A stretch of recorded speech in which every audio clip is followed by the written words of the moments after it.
You know what my favorite part of Dead by Daylight is?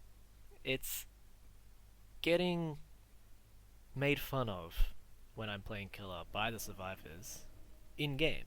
Teabagging, flashlight clicking, stuff like that, pointing.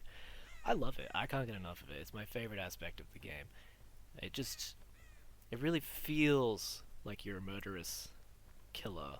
And I just now saw, watching this back, that Nancy was crouching behind that hook.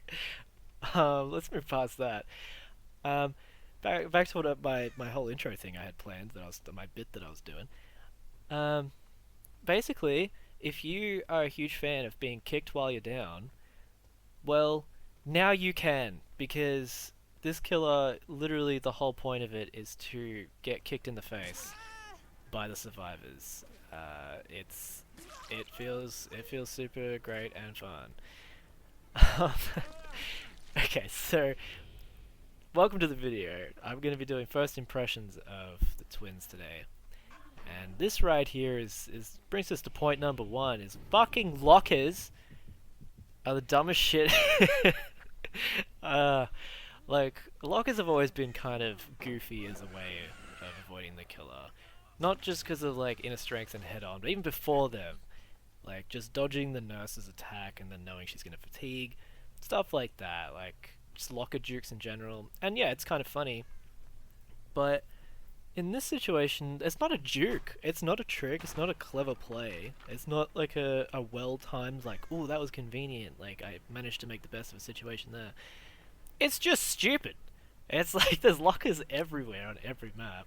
Which is a good thing, because otherwise, you know, what the fuck's Huntress gonna do when she needs to reload, right? And a bunch of other reasons. But as when you're controlling Victor, it's just you're chasing someone, and then the chase just kind of ends because they got into a little locker, and you just kind of look at it like, oh shit, what do I do now? Guess I'll leave, and you change back to Charlotte. They get out of the locker and run away. Inner strength cooks this fucking killer's like entire day. Just by the way, it's awful.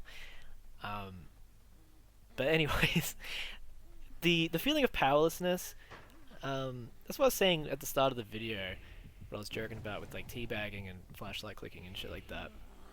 Is that this killer, when you are not doing well, or when you make a mistake, or if there just happens to be a locker nearby, which there always will be, you feel it. You can feel it feels bad. And I'm not saying it shouldn't feel bad, because aside from the locker thing, most of the time it's like you've kind of fucked up. But also sometimes the maps are just, you know, the maps are like. But that's for a whole nother day.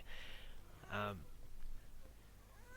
what I'm saying is it feels bad to get kicked in the face by the survivors when you are meant to be the killer, which, I mean, look, I'm just talking about fun-wise, but I think where a lot of people's arguments stem from, especially some of the more casual players, who play killer and get very frustrated with the experience and think that it's too survivor-sided, is something like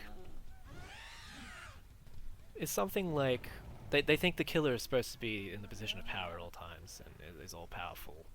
The survivors are just at the killer's mercy if they're near them and stuff like that. Which, balance-wise, is not, and really probably shouldn't necessarily be the case. Fun-wise, that said, like I said, when the killer is powerless, you really do feel it. It hits home. I don't know what it is about it. It feels cheesy. When you're in a powerless position and the survivor is teabagging you or making fun of you, and in this case, is this killer literally kicking you in the teeth, which is fine, right? Like it's part of like the design to get kicked in the face, and just don't get kicked in the face if you don't like how it feels, right? And besides, it's high risk, high reward, right? You get to run around as this super fast little invincible gremlin dude. I don't know why I said invincible in the whole. I'm bitching about him being like killed in one kick, but you get to run around as him and injure a whole bunch of people at super speeds, and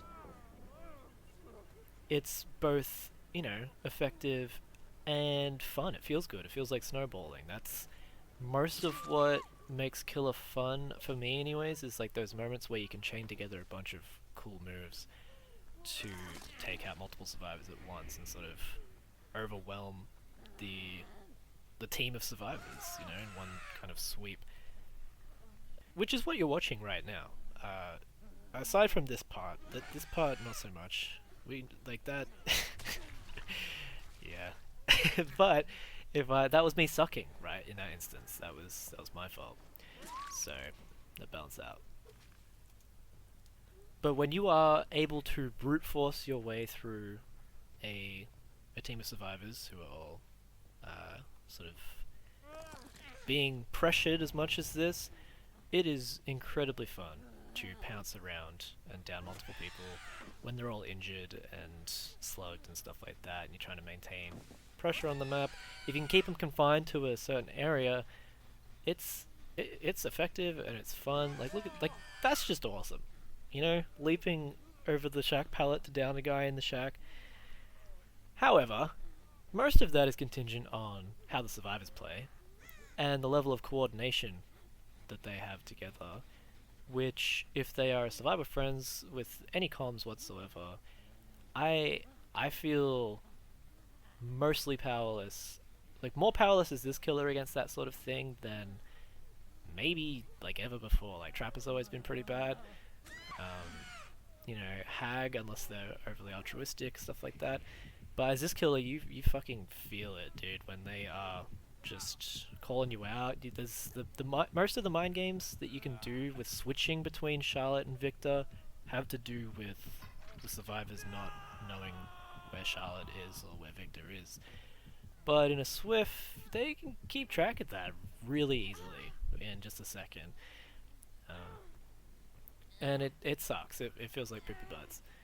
I'm thinking, honestly, that this killer, the best way to use from what I've not so much like found like analyzed, but just felt fun wise, is keep everyone injured. Like at the start of the game, I found like 3 people, and rather than ignoring the healthy one to down the injured one, I wanted to down the Jane. Or hit the Jane rather and injure her as well, because I'd find as long as they're all injured, that's when you can capitalize the most as Victor if you can keep track of where they are. And when it works, it works. It feels really good, but yeah, there's a bad case of feeling kicked while you're down as the twins, which I think people hate. No one enjoys that. The survivors, you know, it can be funny, you know, and it is funny, like that. There's a killer that you can kick, and he like just dies. Like, I don't know. Look at him. But anyways, the gameplay is coming to an end. I'm still excited to play with this killer more, and especially experiment with perks and play styles and stuff like that. But for the most part, just let the little fucking Victor Gremlin dude do something at lockers that's not just stand there and be like, oh, okay, bye, okay, like and subscribe. Speaking of which, you should like the video and subscribe. Okay, wow, that's the end. Bye. Like and subscribe. Bye.